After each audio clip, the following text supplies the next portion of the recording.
There were 2 wine glasses in the sink. That's it. That's how I knew. Not a lipstick stain. Not a mysterious hotel charge. Not a hickey on her neck. Just 2 identical glasses. One had dried red at the bottom. The other still had a ring of fingerprints around the rim. Not mine. I hadn't touched wine in 3 weeks. And the sink? She always rinsed the glasses. Always. Even if she was blackout drunk, she rinsed. That's why it felt like a message, not sloppy, not careless. Like she left them there on purpose. So I stared at them. For a full 5 minutes. She wasn't home. Said she was going to book club. Which was interesting, considering her favorite author was Nicholas Sparks, and her so-called club was suddenly into Dostoevsky. That night, I didn't yell. Didn't text her. Didn't even call. I washed the glasses. I put them back. And then I sat at the edge of the bed in complete silence, listening for the sound of guilt to come through the front door. It never did. She walked in humming. Humming. You ever heard someone hum betrayal? I have. She gave me a kiss on the forehead and headed for the bathroom, trailing a scent I didn't recognize. Not her usual vanilla body spray, but something heavier.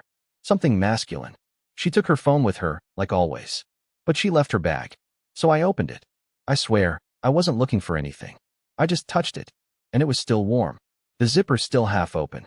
And on top, not hidden, not even buried, was a hotel key card in one of those cheap paper sleeves with the words, "Come again soon," smiley face, printed on it.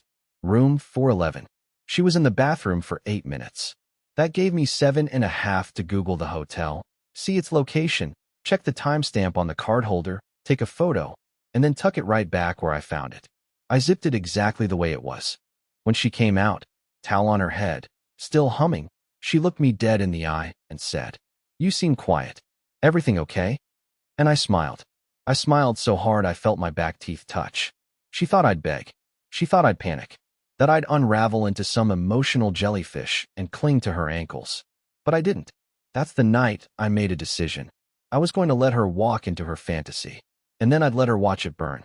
You want to know what happened next? I didn't sleep that night. I laid next to her with my eyes open, listening to the sound of her breathing like it might confess something. She shifted once around 3 a.m., reached over in her sleep, and rested her hand on my chest like everything was normal, like we were still us. My heart didn't jump. It used to, just from her touch. Now it just felt like dead weight pressing on me. I counted the seconds until she rolled away again. The next morning, I called in sick to work. I never do that. I'm the kind of guy who shows up even with a fever. But that day, I had one thing on my calendar. Room 411. I parked 2 blocks away from the hotel. Walked the rest. I didn't know what I was expecting. Maybe some sleazy rundown motel with flickering lights and broken vending machines. But no, it was stylish. Polished lobby. Glass elevators. That fake eucalyptus scent pumped into the air that tries to convince you your life is in control. The front desk clerk was probably no older than 22. I told her I was meeting a friend in 411 but forgot my key. She asked me for ID. I smiled and said I must have left it in the room. Classic slip-up. She was too flustered to challenge me and just handed over a replacement key. Probably against policy, but charm still gets you further than anger ever will. I took the elevator up, hand in my pocket, fingers gripping the plastic key card like it was a weapon. Every ding of the floor numbers felt like it echoed in my chest. Room 411 was at the end of the hall. I paused in front of it. Not because I was nervous. I'd already accepted that my wife was having an affair. But because I wanted to see it. I wanted to look it in the face. I opened the door. Empty. Perfectly clean. Made bed. No evidence of last night's betrayal. But the smell, it was familiar. Her perfume mixed with that same masculine cologne from the sweater.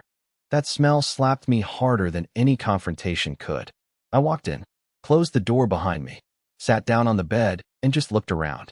I don't know how long I stayed. Long enough for the front desk to call and ask if everything was all right. I told them I was leaving. I didn't cry. Not once. Not there. Instead, something else started forming in my mind. Not revenge, not really. Something colder. Something quieter. That night, I cooked dinner, lit candles, played one of her favorite playlists like it was any other Tuesday. She walked in, blinked like she wasn't sure if she'd entered the right apartment. I kissed her cheek, handed her a glass of wine, and told her she looked beautiful. She smiled like I was healing. She had no idea I'd been in his room.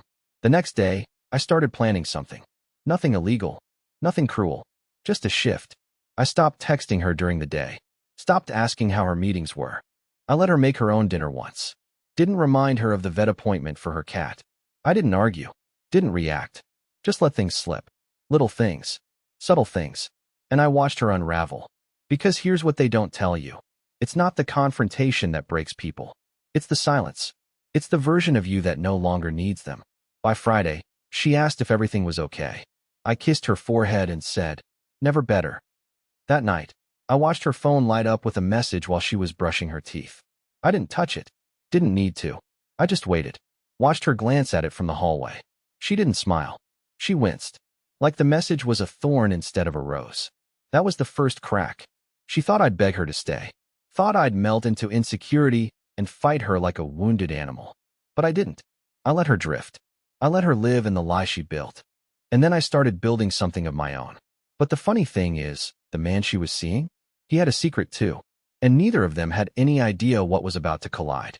A few days after I visited room 411, I did something I never thought I'd do. I called the hotel pretending to be a journalist. I said I was writing a piece on local luxury spots for couples getaways. I was looking for stories, I told the receptionist. Interesting ones about returning guests. I don't know what I was expecting. Maybe she'd hang up on me. Maybe she'd catch the lie. But instead, she said, "Oh, well, we do have a few regulars who always ask for the same room. Business travelers, mostly." And just like that, it clicked. This wasn't the first time he'd brought her there. I didn't ask for his name. I wasn't trying to blow my cover. But now I knew that whoever he was comfortable, confident, reckless enough to keep using the same hotel, the same room. The kind of guy who believed he was untouchable. So I started digging. Not into her. Into him. Maribel's patterns were too clean. No dumb mistakes. No risky texts. She'd been careful, but I knew if I followed him, I'd find something. And I did. It started with a white Mazda. I'd noticed it parked down the street from our building a few times. Never thought much of it until I realized it was always there after 6 p.m. on Tuesdays, her so-called book club nights. So I waited. One Tuesday, I skipped work, parked 2 blocks over, and watched. At 6:27 p.m., she walked out in a sundress she hadn't worn in years. It used to be my favorite. I remember buying it for her on a trip to Savannah. She said it made her feel like someone in a movie. Now she was wearing it for him. She walked right past my car. Didn't even glance. Then she got in the white Mazda. The driver? Mid-30s. Sharp haircut. Button-down shirt like he came straight from a sales meeting. Looked like the kind of guy who said networking more than friendship. But there was something off, something performative about the way he kissed her cheek. It was too stiff, like he knew someone might be watching. I followed them. They didn't go to the hotel that night. They went to a restaurant on the edge of town. One of those fake rustic, Edison bulbs hanging from the ceiling type places. I parked across the street and waited. Watched them talk. Laugh. She leaned in and touched his hand at one point, and my stomach twisted, not from heartbreak, but because I could see it wasn't real. It looked like a scene from a badly rehearsed play. He wasn't into her. Not fully. That's when I knew. This wasn't love. This was transactional. And I was going to find out what kind of transaction it was. The next day, I followed him. He dropped her off near our block and drove straight downtown. I kept my distance, tailed him to a glass office building with the name Roth and Clarendon Financial printed in sleek gold lettering across the front. It didn't take long to figure out he worked there. The security guy waved him in without a badge. Probably a big shot. Maybe a VP. Definitely someone with a polished LinkedIn page and a gym membership he only used twice a week. That night, I looked him up. I didn't know his name yet, but I'd taken a photo of his license plate. Ran it through a contact at the DMV. Yeah, I know a guy. Let's just say fantasy football connections come in handy in real life. His name was Harlan Whitlow. Even his name sounded made up. Like someone who summered in Connecticut and never learned how to change a tire. I Googled him, and that's when I stopped breathing. Because Harlan wasn't just some smooth-talking finance bro. He was engaged. To a woman named Madeline Grant. Head of a nonprofit. Ivy League graduate. The kind of woman who had family money and did philanthropy like it was a career. They were set to marry in October. I found their wedding website. Their registry. Pictures of them with matching sweaters and golden retrievers and that dead look in their eyes people get when they're faking perfection. Suddenly, everything shifted. He wasn't just cheating with my wife. He was building a double life. 2 women. 2 realities. Probably more. And I realized something else. He had far more to lose than I did. So I took a screenshot of the registry. Then one of him and Maribel in the car. Then the photo of him with his hand on my wife's thigh at the restaurant. They were blurry, but clear enough. I wasn't going to confront her yet. Not until I understood why. What was she getting from this guy? What was he getting from her? I thought I had time. But then, 3 nights later, I came home from a late grocery run and found her suitcase half-packed on the bed. She looked up at me like I'd just caught her committing a crime. No panic. No guilt. Just coldness. I think we need a break, she said. And I swear to God, I smiled. Because what she didn't know, what neither of them knew, was that their break was about to break everything. Maribel stood by the bed like she was waiting for applause. Her suitcase was open, half-packed with random clothes. Too random, almost theatrical. A sweatshirt from college she hadn't worn in years. A single wedge heel, no match in sight. Like she threw things in just to look like she was leaving. Like this was a scene she rehearsed in her head and finally decided to act out. I think we need a break, she said again, slower this time. Like she was giving me a chance to argue. I didn't. I asked, a break from what exactly? She blinked. I stepped closer. From the dinners I make? The bills I pay? From someone who actually knows who you were before you started pretending your life belonged in an Instagram carousel? She looked stunned, not by the words, but by the fact that I was speaking at all. She had expected silence. Maybe a teary why. Maybe me grabbing her hand, begging her not to go. But I just stood there, calm, unflinching, and watched her start to fold in on herself. I need space, she mumbled, her voice suddenly softer. You've had space, I said. Every Tuesday. Every Thursday. Every time you got into that white Mazda like I wouldn't notice. You've had hotel rooms. You've had book club. You've had more space than NASA. Her mouth opened, then closed again. And then, for the first time, she looked afraid. Not guilty. Not regretful. Afraid. Wait, how long have you known? She asked. I didn't answer. Just nodded toward the suitcase. You can keep packing. Or we can skip the performance and talk like adults. She didn't move. So I walked out. Not to storm off. Not to make a scene. To get my phone. Because 20 minutes before I came home, I got a voicemail. One I wasn't supposed to get. It was from Harlan. And it was meant for Maribel. Here's how I got it. See, the night I followed them to the restaurant, I bought a burner phone. Cheap, prepaid, completely off-grid. Over the past week, I'd been texting Harlan from it, pretending to be a guy named Eli. I said I was a bartender at the hotel. I told him I found something in room 411, an expensive cufflink, monogrammed. Sent him a photo of one I found on Google. Said I'd found it near the bed and figured it must have been valuable. He took the bait. We exchanged a few texts. He never got suspicious. Thought I was some underpaid worker looking for a tip. On the burner phone, I left him a voicemail, asking if I should bring it to the front desk or return it directly to him. I gave him my number. Then I waited. That morning, he called back and left a message I'll never forget. Hey, Eli, right? Thanks for reaching out. Yeah, that cufflink, it's actually not mine, so you can toss it. And listen, please don't mention this to the hotel manager, okay? I was with someone I shouldn't have been with. It's complicated. I'm getting married in a few months, so you can imagine. Just, let's keep this between us. I'll send you something for your trouble. Thanks. He hung up. I saved the message, emailed it to myself, and backed it up in 3 cloud accounts. Now I had leverage. I walked back into the room, phone in hand, played the voicemail on speaker, and watched her face collapse like a dying star. She sat down on the bed, didn't speak for a full minute. And then, quietly, she said, "You don't understand." I laughed. "Oh, I understand more than you think." She tried to explain, told me it wasn't serious, that she didn't even like Harlan that much, that she just felt invisible, like I didn't see her anymore. She said it started with compliments, his attention, the way he made her feel like she was still someone worth watching. I let her talk, let her spill every half-truth and scrambled justification like it was going to fix something. Then, when she was done, I asked the one question she wasn't ready for. Did you ever love me? Or just the version of me that made you feel stable? She didn't answer. I didn't need her to. The next day, she moved out, took her half-packed suitcase, and left behind the rest like it was a crime scene she didn't want to revisit. But this isn't where it ends. Because just when I thought it was over, I got a call. From Madeline, Harlan's fiancée. And she knew everything. 3 days after Maribel left, I was standing in line at the pharmacy, holding a bottle of overpriced shampoo and trying to pretend that my life wasn't an avalanche. That's when the call came through. Unknown number. Normally, I don't answer those. Not since college debt collectors used to stalk me. But something in my gut told me to pick up. So I did. Is this Noah? The woman asked. Her voice was composed. Measured. Too calm. I said yes. This is Madeline Grant, she continued. I believe my fiancé and your wife have been involved. My mouth went dry. I looked around like someone might be filming me. I stepped out of line and into the cold pharmacy parking lot, the kind of place that smells like damp cardboard and cigarettes. How did you get my number? I asked. I found it in his email, she said. He didn't delete anything. Not even your voicemail. You were clever. There was no venom in her voice. No rage. If anything, she sounded like a lawyer preparing for court. Precise.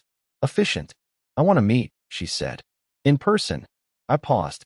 What for? I have a plan, she replied. And I think you'll want to be part of it. We met the next day at a cafe near the water. She showed up wearing an ivory coat with sharp shoulders and boots that looked like they cost more than my rent. She carried herself like a woman who'd been raised around people who didn't cry in public, the kind of woman who knew how to weaponize silence. She ordered black coffee. No sugar. I sat across from her, trying to figure out what game we were about to play. I'm not here to fight, she began. Frankly, I'm embarrassed. But I've spent the last 6 months planning a wedding with a man who, apparently, has a thing for married women and hotels with complimentary robes. I smirked. Couldn't help it. She raised an eyebrow. You think this is funny? No, I said. But your delivery is impressive. She leaned forward. Here's what I propose. We don't tell them we've spoken.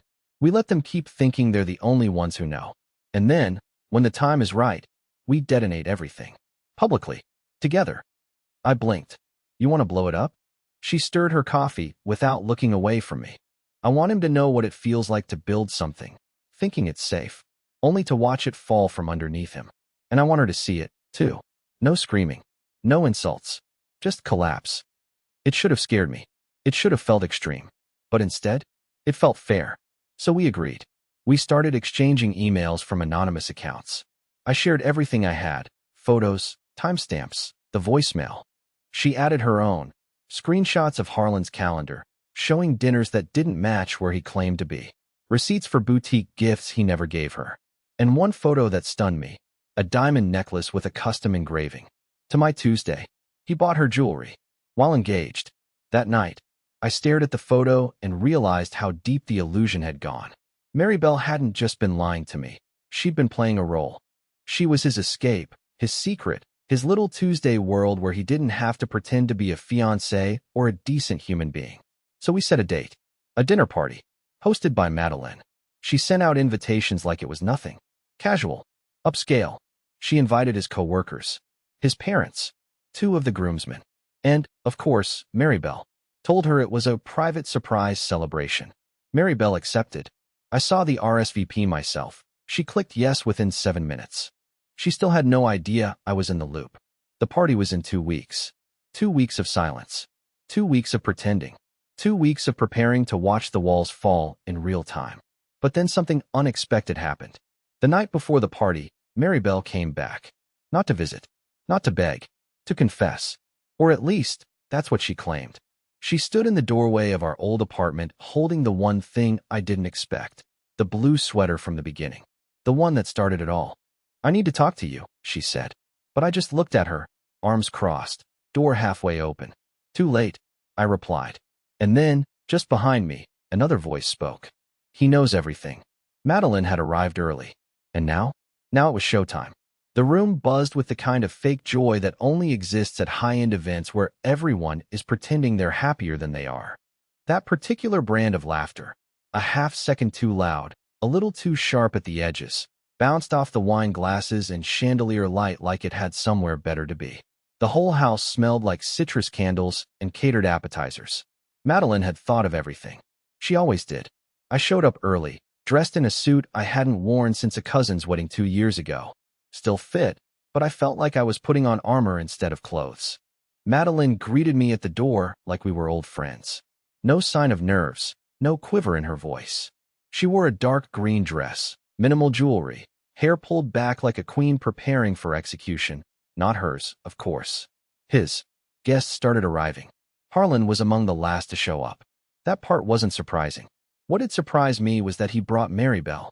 Not as some subtle plus one, either. She walked in on his arm like she belonged there, like she'd earned this life. She wore that same sundress from our old trip to Savannah, the one she said made her feel cinematic. For a brief moment, I wondered if she wore it on purpose, like a twisted flex. But when she saw me across the room, her eyes locked onto mine, and I saw something she couldn't hide. Terror. She didn't know if I'd talk. She didn't know what I knew. And worst of all, she didn't know how much Madeline knew. Harlan, on the other hand, looked completely unfazed. He smiled, gave the host a bottle of wine, and kissed Madeline on the cheek like nothing was unraveling behind the scenes. He was smooth, polished, the kind of man who'd flirt his way through a fire and somehow make you feel like the smoke was your fault. Dinner was served around 8:15. A long table, 20 guests, all dressed like they belonged in some lifestyle magazine spread. I sat across from Maribel, one seat over from Harlan. Madeline stood at the head of the table, glass of champagne in hand, looking like a conductor before the first note of a requiem. She started with pleasantries, thanked everyone for coming, talked about friendship, community, and the power of truth in relationships. That last one made Harlan stiffen slightly, but he covered it with a sip of wine. Then she said, "Before dessert, I have a surprise. A gift, really. Something Harlan and I have been working on together. It's a slideshow." He actually smiled. Poor bastard thought it was a wedding montage. The lights dimmed, a screen lowered behind her, and then it began. It started innocently, photos of them over the years. Engagement photos, ski trips, a vacation in Florence, laughter, kisses, champagne toasts. The room oohed and awed. Harlan looked relaxed. Maribel, on the other hand, was already gripping her fork too tightly. Then came the shift. A photo of Harlan entering room 411. Another of him and Maribel in the white Mazda, parked 2 blocks from my apartment. A blurry but unmistakable shot of their hands touching across a restaurant table. And then audio. His voicemail to Eli. The room fell absolutely silent. The kind of silence that hits like a dropped piano. You could hear wine glasses settle, forks pause midair. The only sound was Harlan's voice, admitting to cheating, begging some stranger not to mention it to the hotel. I didn't look at him. I looked at her. Maribel had gone pale. Not crying. Not angry. Paralyzed. When the lights came back on, Madeline stood there with that same glass of champagne, still untouched. She smiled. For those of you wondering, yes, this is real. And yes, the wedding is off. The room didn't erupt. It didn't need to. The silence said more than chaos ever could. Harlan pushed back his chair and stood up. "Madeline," he started, but she cut him off with a raised hand. He sat back down like a child who'd been scolded at a dinner table. The power dynamic had snapped completely, and he knew it. Maribel tried to say something to me. I didn't hear it. I stood up slowly and left my napkin on the plate. My appetite was gone. But my pride? Full-course meal. I didn't slam the door. I didn't make a speech. I just walked out and let it all burn behind me. Outside, the air was cold and clean. I stood on the front lawn and finally exhaled. For the first time in months, I didn't feel like I was carrying someone else's secret. But it wasn't over. Because the next morning, I woke up to a knock on my door. And standing there? Harlan's brother. The knock was soft, almost polite. It was just after 8 a.m., a gray morning, the kind where the sky looks like it hasn't made up its mind yet. I hadn't even made coffee. I'd spent most of the night lying awake, replaying the dinner party in my head like it was a movie I couldn't leave. Every glance, every gasp, every second Harlan's world fell apart under the weight of his own lies. But nothing could have prepared me for who showed up at my door the next morning. He introduced himself simply. "I'm Caleb, Harlan's brother." He looked nothing like him. Where Harlan was polished, Caleb was worn. Messy stubble, scuffed jacket, hands shoved deep in his pockets like he hadn't slept well, or at all. There was a shadow under his eyes, not just from fatigue, but from something heavier. Guilt, maybe, or disappointment. "Can I come in?" he asked. I hesitated. But curiosity beat caution. I stepped aside. He didn't sit when I offered a chair. He walked straight to the window and looked out, like he expected someone to be watching us. "You think you did something righteous," he said, still facing away. "And maybe you did. But you've kicked a hornet's nest." I frowned. "If you're here to defend your brother." He cut me off. "I'm not. I'm here to warn you." He finally turned around, and for the first time, I saw it. Fear. Not for himself. For me. "Harlan isn't just some lying fiancé," Caleb said. "He's in deep with some people. Financial circles that aren't clean. He's been laundering money for one of his clients. And I only know that because he dragged me into it 3 years ago when I was broke and stupid." I stared at him, blinking slowly. "What does that have to do with me?" He exhaled, rubbed his temples like this conversation physically hurt. "Because you just humiliated him. Publicly. In front of people with deep pockets and longer memories. You embarrassed him at a table full of men who don't tolerate weakness. And now he needs to fix that, or shift the attention somewhere else." I didn't say anything. Just walked to the kitchen and poured myself coffee with hands that suddenly didn't feel steady. Caleb followed. "He's going to come after you, Noah. Not with fists. Not with threats. With precision. Quiet sabotage. That's how he works. You won't know it's him until your credit tanks, your job gets strange calls, and someone files a complaint against you for something you didn't do." I didn't want to believe it. But the way Caleb said it, flat, factual, exhausted, I knew it wasn't a scare tactic. It was experience. "Why are you telling me this?" I asked. "Because I got out. Barely. And I can't fix the damage I let happen, but maybe I can stop someone else from getting crushed." Then he handed me a folded piece of paper. No explanation. Just handed it over and walked to the door. "Don't call him. Don't retaliate. Just read that. And be smart." He left without saying goodbye. I unfolded the paper. It was a printout of a bank transfer. Harlan's account. A shell company. Money moving from an anonymous sender to a name I recognized immediately, Maribel James. My ex-wife. The transfer was dated 6 days before the dinner party. $15,000. Marked as consulting. I dropped the paper. I felt something I hadn't felt in weeks. That deep, gut-level punch of betrayal. But this time, it wasn't about the affair. It was about the game after the affair. She'd been paid. Whether it was hush money, compensation, or insurance, I didn't know yet. But now it was clear. Whatever confession she tried to give me the night before the party wasn't about guilt. It was about damage control. I paced the room, trying to breathe, trying to process what this meant. I thought we detonated the lie, ended the story, shut the door. But no, this was a new chapter. And this one wasn't about love or heartbreak. It was about money. It was about leverage. It was about how far people will go to protect their illusion of power and how much they're willing to spend to erase the people who threaten it. That night, I opened a locked drawer in my desk, one I hadn't touched in years. Inside was a USB drive, one I'd used when I worked tech support for a private security contractor back in my early 20s. On it, software, legal in theory, shady in practice. I plugged it in. If Harlan wanted war, he was about to get one. Because I may not have his money, his connections, or his polished suits. But I know how to break systems. And it was time to flip the game. I didn't use the software. I stared at the blinking cursor on my screen, fingers hovering over the keys, adrenaline surging like I was about to commit a crime. But something stopped me. Not fear. Not doubt. Something else. Something quieter. Peace. See, I realized something in that moment. I didn't need to ruin him. He was already rotting from the inside. The kind of man who bribes mistresses and humiliates fiancés in pursuit of ego is always seconds from collapse. You don't need to push people like that off a cliff. You just step aside and let gravity do what it always does. Instead, I took Caleb's file, the bank transfer, the shell company info, the timestamps, and I sent it anonymously to someone else, Madeline. No note. No message. No flair. She'd know what to do with it. Then I deleted the files. Every screenshot. Every email. I cleared the burner phone and tossed it into the river 2 towns over. No trace. No trail. Just one deep breath and a long drive home. And for the first time in what felt like years, I slept. Not the kind of restless, dream-heavy sleep that leaves you more tired than when you started. No, real sleep. The kind where you wake up and don't immediately feel like something's sitting on your chest.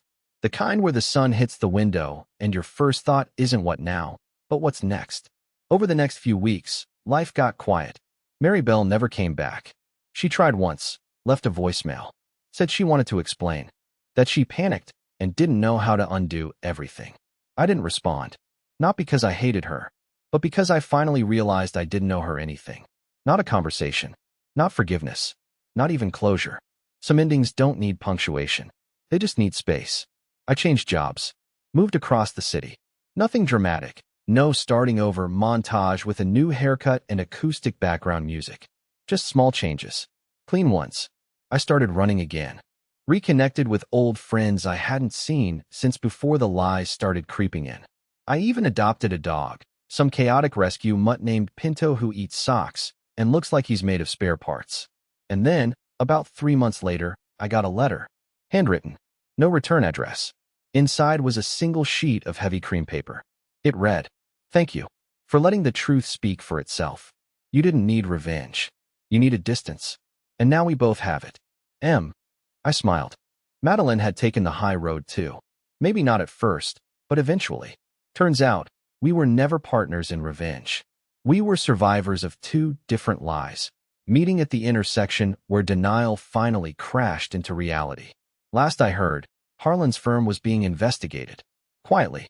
A few early retirements. One reassigned board seat. Nothing loud.